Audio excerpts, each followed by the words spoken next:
So here at the end of round 2, I drew my last game through some, I probably watched my dice rolls, the stuff stopped dying for some reason. I couldn't seem to get it. It's Will and Jordan again. Will, how you doing right now?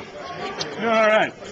My last round opponent was pretty much the epitome of maximum douchery. A couple different charges that I gave him and didn't get it back when I missed one charge declaration. So this is generally accepted practice that if you screw up and your opponent lets you do it, you generally let them get it back. So yeah. But so you ended up with a minor loss. How many points does that give you now?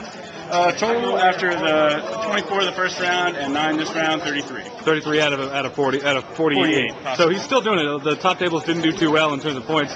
Jordan over here had a bad game. Jordan, tell us about your second round. I could roll dice like my opponent. I would never lose. Yeah. So it's he knows how to roll dice. He's saying much for Jordan because he barely loses anyway.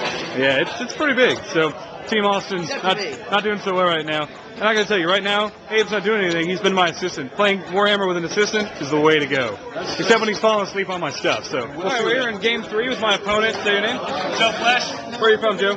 Springfield, Illinois. Cool. He's playing Dwarves. He's got a Thoric, a bunch of hammers, 2 units of Thunderers, 1 unit of Quarrelers, 2 Quarrelers, a catapult, gyrocopter, flame cannon, organ gun, cannon, bolt thrower, another bolt thrower in the corner, gunline of death. He's deployed in the corner. I've also deployed in the corner to try to counter him. So we'll see what happens. Playing catch up here at the end of the total end of turn 1. He shot a unit of horrors to death. I burned a bunch of Thunderers to death and took away a magic banner on the Hammerers. He did 3 wounds to my Bloodthirster with a good cannon shot and some other shooting, and that's about it. Into my turn 2, he completely shut down my magic and 8 Unseen Lurker and Zinch's Firestorm for the big unit. Nothing was far enough away, and into his turn 2, he killed a Bloodthirster, put 3 wounds on Kairos, and slowed him down with the thing. Alright, on my turn 3, I moved up, did a cast bolt, 9 strength, 9 hits into the Hammers, killed 8 guys.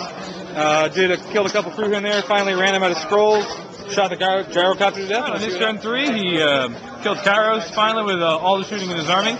Slowed down my big units, and we'll see what I turn 4, I advanced up, charged his last remaining Thunder. I did an 11 hit Spirit of the Forge on his Thunders, only killed 4 guys though, even though it's on a 3+. Hammer, sorry, he shut down the rest of my magic, so it's just... Okay, bottom of the 5, he killed my unit over there in combat, shot some more guys, slowed me down. My turn 5, I moved up as far as I could, charged with the Flamers, killed 2 guys, he killed 1 in return. My magic was completely shut down again, so we'll see what happens. This turn 5, he continued to reduce my units. We fought some more guys in the Flamers versus Thunders. Alright, we got into combat and mixed it up. Skulltaker only managed to do 1 wound. Transmutation Lead helped me survive. He stuck around. My Flamers beat the Thunders and ran her off the table. Bottom of turn 6. Into turn 6, you can see why people hate playing the Thoric Gunline, as nothing happened and he shot my army. It was very exciting. This is why they changed Thoric in the current FAQ, because it's really annoying. So, end of the game, just stuck in combat with what's left of my army. Still got a giant gun line, because you can't reach him. He has some miners that he forgot to roll for a few turns, and they showed up. And that's the end of game 6. Coming out in 3rd place would be Will Davis.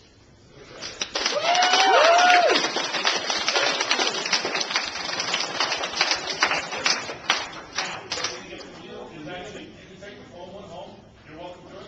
There is an actual, from Museum Replicas Limited, we have the actual full military war pick. And when I get back Monday. So we're back in the room here, talking to Will about his 3rd place thing. So what was your overall feeling of the tournament, Will? It was all right. It was a fun event. Like, everybody's, pretty cool, except for my 2nd round opponent. That guy was pretty awesome. But outside of that, only playing for 6 months, I had a good time. It was a great event.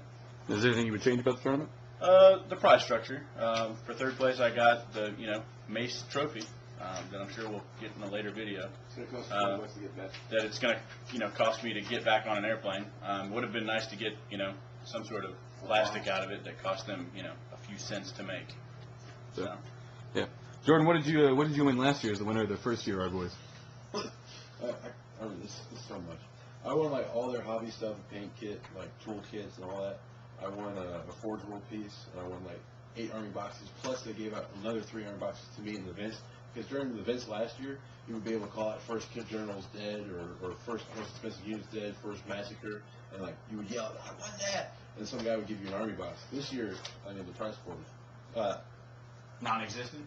I mean, a weapon's cool. I mean, that's great. Plus prize support, but I don't know. I mean, I'm sorry. I'm comparing my prizes to what the guys won this year. I'm glad I haven't won yet. All right, cool. Well, this ends our ArdBoys thing. Don't touch me, bro!